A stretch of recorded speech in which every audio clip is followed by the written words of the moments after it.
Ah, hell. I'm in the wrong game again. Hey everyone, Nary here from Drake Queen Gaming. Some of you know me on Twitter, The Gaming Dragon. Today I'm coming at you with another Let's Play episode of Far Beyond the World. So, the last place we left off was...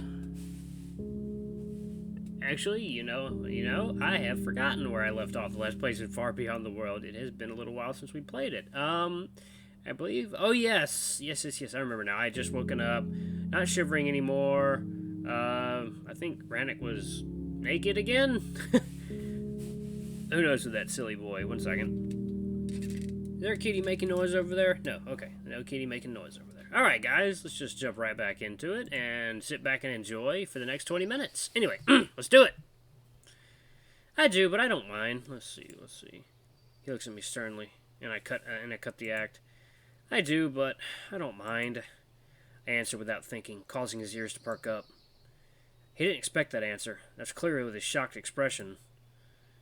It was kind of funny. I tried to laugh it off and not dwell on the subject. I'm not like that. He gives me another serious look. Like what? I don't want you to think I'm defective. There's that word again. He says it with a hint of disgust in his voice, and I pull away. My body moves on its own, taking a few more steps back. I almost feel like I swallowed a stone. Why would you say something like that? I sound hurt because for whatever reason it hurts to hear him say it. But he doesn't look at me, locking his gaze back into the distance. Eventually, he breaks the silence. How's your wound? Oh, it's fine. Doesn't even hurt that much. Good. I'll go to the bedroom so you can properly wash up. He mutters, standing up and walking past me. Seems he has moved on from our little accident, but not in the direction I expected or wanted. I guess I should keep my defect to myself then. No point risking losing a guardian over it.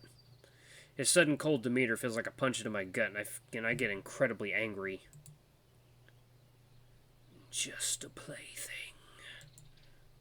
So that's it? He's making me feel special and safe, being incredibly intimate, filling me up and flirting just to call it defective? What the fuck? I want to shout out at him in anger, but I managed to rein myself in. My mood suddenly shifted into an extreme for little to no reason. It's been happening a lot lately. I feel like I'm not entirely in control of my own emotions. I need to keep my wits about it. I don't want to come across as hysterical.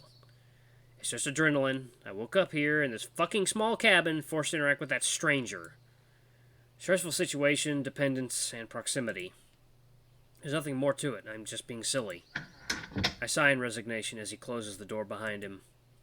I approach the cupboard where the water bowl rests and begin cleaning myself up, inch by inch. It doesn't seem very hygienic, though, as I'm covered in sweat. Plain water won't do. I need some soap! I call out in annoyance, still rattled by our exchange. Does this look like a palace to you? He snorts cheekily, but there's no hint of malice in his words. I really stink. I need to wash properly. Use the ash. The ash? I scoff at the closed door, knowing full well he stands right behind them. This is the most absurd thing I've heard in a while. I look back at the hearth, where next to it stands a bucket filled with soot. Soot, not soot. I approach it with hands resting on my hips, looking at it dumbfounded. What am I supposed to do with it? Use a damp cloth to rub it into the skin, then wash it off. I sigh, rolling my eyes. This is like a shitty camping trip out of a nightmare. However, as skeptical as I was, the ash proves amazingly effective in removing the grime from my skin. In truth, it makes me feel almost as if I washed myself with a bar of soap, leaving my skin silky and smooth without a trace of sweaty oil. Yeah, ash tends to do that. It even got rid of the musky smell, leaving behind a subtle, earthy aroma. Huh. You always learn. I take full advantage of the privacy granted me by Ranok and wash my entire body. I'm reluctant at first to use the ash on my hair, but at the same time, nothing can be worse than how sticky and smelly they are. And again, to my surprise, they feel rather great after washing up. Once I am done, I dry myself off. Where do you have fresh towel thingies you tie around your, There should be some in the cupboard. I open the top drawer and find a bundle of loincloth there and reverse engineer the way it's supposed to be fashioned to my body.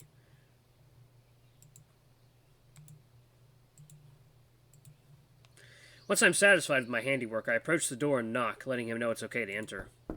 I brush the loincloth idly, straightening it out with a chuckle. I feel like Mowgli. Wait, what? Who the fuck is Mowgli? Good. Now, if you excuse me, I need to get myself new water. Yeah, of course. I let him pass and return to the bedroom. He's still cold and distant, and it doesn't sit well with me, but I don't want to press it further. I close the door behind, looking at the bed which is now stripped of all the linen and blankets. Ranok took them off and bundled together in the corner on the floor. I guess sleeping in that swamp was not really an option anymore. Once I'm allowed to show myself in public, I'll help do the wash-up. It's the least I can do. I approach the window to look at the woods outside. It's a beautiful day, and the singing birds lift up my spirit. However, I quickly frown, taking a deep sniff of the forest air. It reminds me so much of him that I don't think I'll ever be able to go out camping again without getting sad or pining over that stupid wolf. I'm going to wash now. Don't enter. I hear him call out from the kitchen. Okay. I lean into the ledge, just watching the wind gently ruffle the woodland canopy. I really hope Verissa will sort out this mess today. I need to get out of this room. A shadow moves in the bushes, and I immediately duck. I look up from underneath the ledge, but cannot see anyone out there. Perhaps it was a wild animal. As bizarre as it sounds, what sort of animal would wander near a village full of sapient wolves? I finally straighten up, looking back at the woods in front of me, only to freeze up. There's a small wolf child looking right at me. Oh, shit. A gray pup. Fuck! I want to wave at him, but the kid bolts into the bushes, exactly where I thought I saw a shadow move earlier. I can hear my pounding heart go into panic. What do I do? I start moving towards the doors to warn Ranok, but I stop in my tracks as loud banging rings across the entire cottage. Ranok! Father! Fuck, there's no way that kid ratted me out already. There was no time for that. What to do? I'm washing up. Just give me a moment. Nah! I hear Ranok panting towards the bedroom, and he quickly opens the door, almost kicking them out with me. Hide! He whispers, but all I can do is stare at his naked groin, looking directly at what he was poking me with just a few moments ago. Now! He emphasizes the urgency through a soft growl, and I finally snap out of my trance. I look around the room in panic. Where? Into the chest! He hastily throws the coffer open and pulls me towards it. Wait, what? I gaze inside with worry, seeing his padded armor alongside the crumpled clothes and what looks like two sheathed swords. There's enough space for me to get in, but it would be a tight fit. But before I manage to raise my objections, he shoves me inside and slams the cover shut. I impale myself on a scabbard stuck in the upright position. The dull tip sinks right into my left butt cheek, causing me to cringe in pain. God, I want to scream, covering my mouth with both hands. It feels as if my muscle got split in half, but I maintain the iron grip on my vocals. I stabilize my breath, pushing the sheath away with annoyance and listening to the conversation in the other room. Open the damn door! Alright, let me get my pants on. Why aren't you fully dressed? It's almost noon. I overslept. It's unlike you. You missed the morning patrol. I had to send the pack without you. I'm stuck in an awkward squat, pushing my chest deep into my knees. I cannot sit down as it would send another wave of pain from my still throbbing butt. My legs go numb and I wonder how long I'll be able to stay cooped up like this. I'm sorry. I had a lot on my mind. So I've heard. People say you've been meeting up with Volgar and Verissa quite often during my absence. Care to enlighten me what it is you three had to discuss in secret? Nothing. Tendo seems to believe you were sneaking food into your home. I hear the bedroom door open as the wolves walk in, and for a moment I consider trying to catch a glimpse through the small crack, but I know better.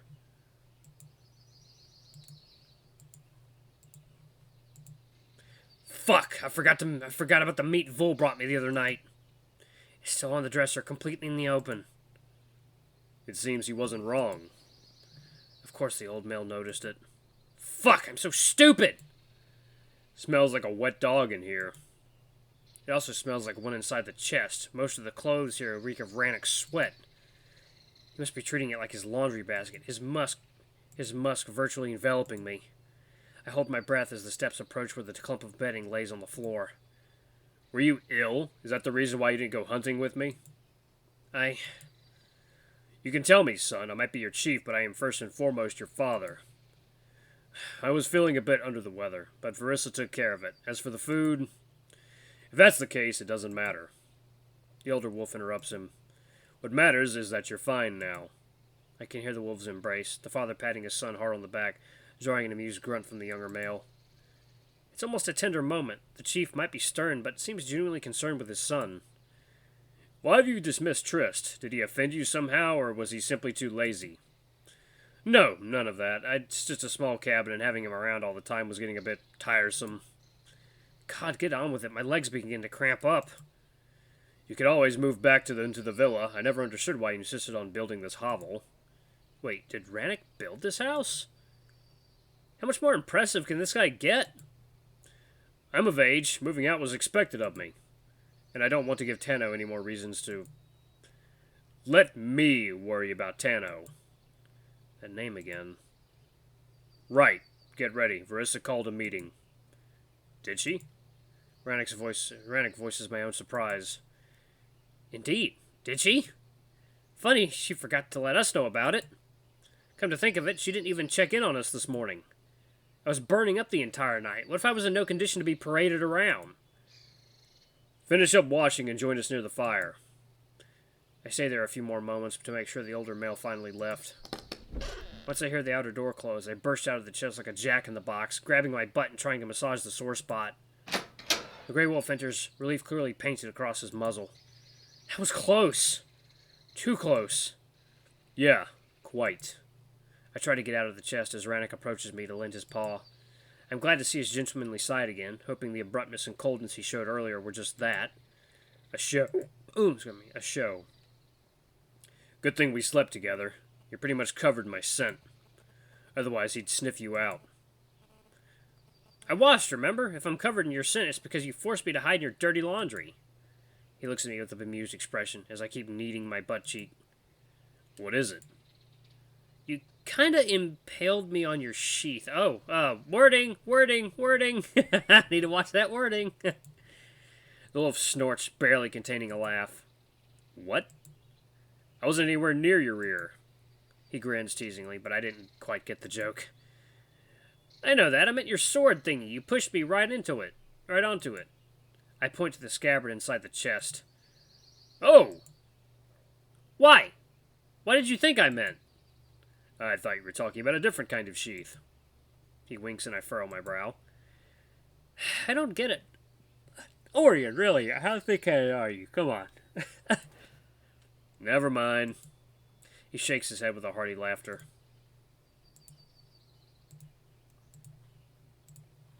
Although I'm oblivious as to what he means, I get that there is some sort of innuendo here. I'm glad, though. I prefer him taking the morning incident in strides than getting all serious again and talk about being broken. Who's Trist? I ask absent-mindedly as the name caught my attention.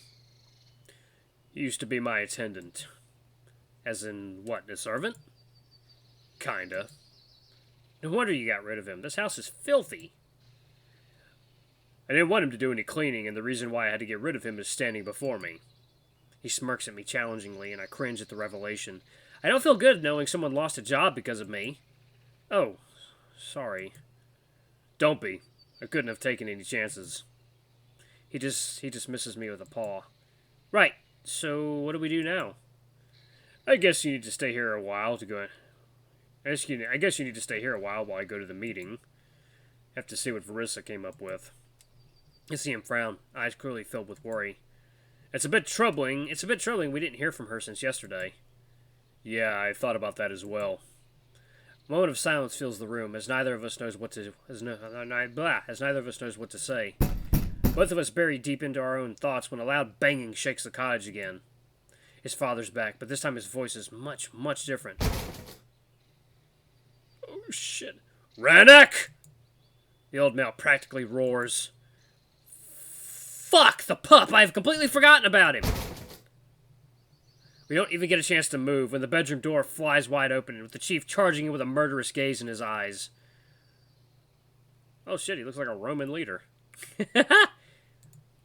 He immediately locks on me, and with a blink of an eye, I'm already pinned to the wall, large clawed paw clenching around my throat. Father! I wince my eyes shut as a massive dark gray muzzle twists in a vicious snarl just an inch from me. What in the name of the moon have you done? The older man growls, causing me to shiver. Father, let me explain. Ranok tries to intervene, but his father swats him away with a single paw, almost as if the gray wolf weighed nothing. What possible explanation can you have for sheltering this mongrel? Ranok tries to get up, but the two other wolves rush into the room, pinning him down to the floor. The gray wolf was forced to kneel there, his arms twisted backwards by the very rough guards. He's looking at us with desperation. Ooh, not a good scene. The chief lifts me off the floor, and I begin to feel the neck-breaking weight of my entire lower body. I gasp loudly, struggling for air. Father, stop! Ranok's voice becomes more frantic, mixed between yelping and growling. Get that idiot out of here! I'll deal with this intruder. No! I can see the wolves lift Ranok up. That's when he shoulder charges one of them into the cupboard, pulling himself free of their hold. Within a second, he closes the distance between us, but as he's about to wrestle with his father, a large shadow throws him to the ground. It was the other guard, who now pins Ranok and pushes his muzzle into the floor. The room fills with the sounds of struggle, growls, and huffs, sending me into a panic. My mind stirs, however, as I hear a metallic clink of a sword. I can see the chief point his blade right beneath my ribcage. No! You're making a mistake! I'm fixing one. I feel the cold metal make contact with my skin, and the tip sinks slightly into my flesh, drawing first drop of blood. I know she said not to say anything, but fuck the plan. It already went to shit. Sanctuary! I struggled to speak through my again crushed vocal cords. What? Law of Sylvan, I managed, when suddenly the stranglehold on my throat releases completely. I drop to my knees, coughing and rasping for air, while the chief stumbles back in a mix of confusion and terror.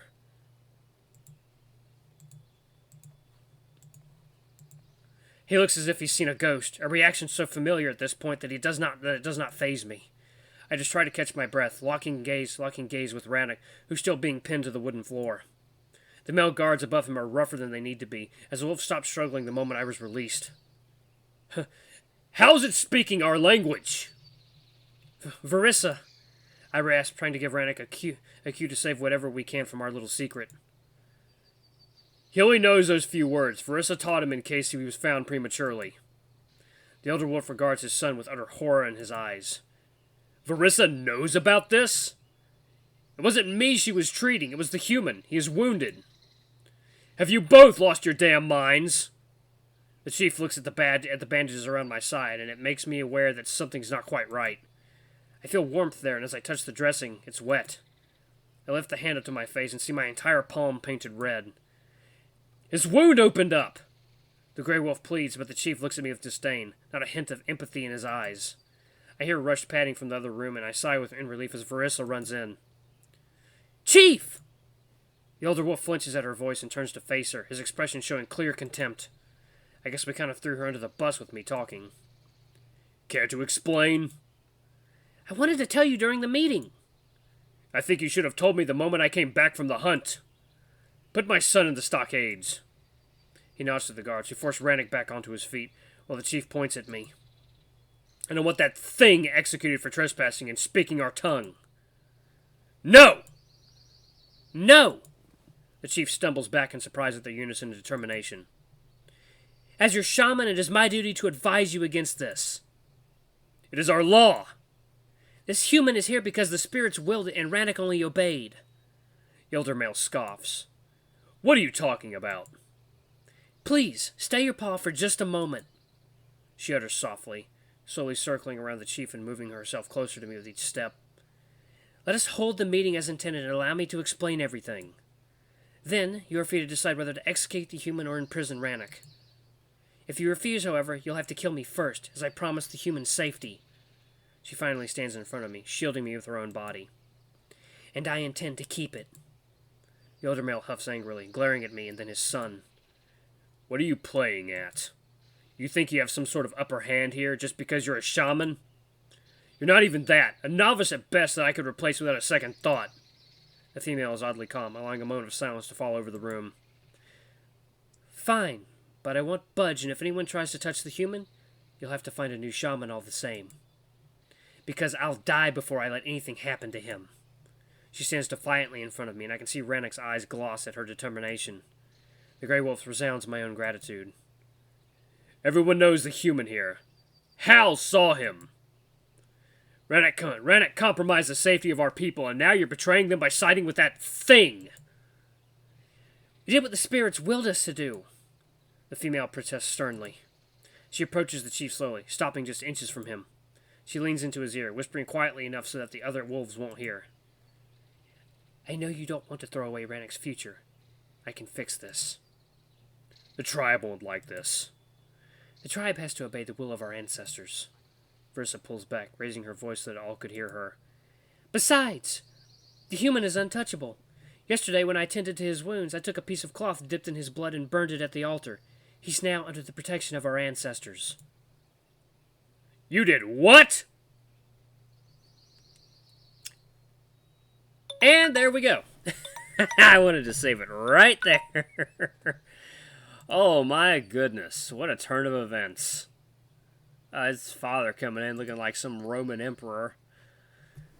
Oh, Lord. Okay. Oh, man. I've got a little bit of censoring to do for this episode with a little bit of nudity for Ranok. But, man, what an episode. That was great. I enjoyed that. Ooh, man.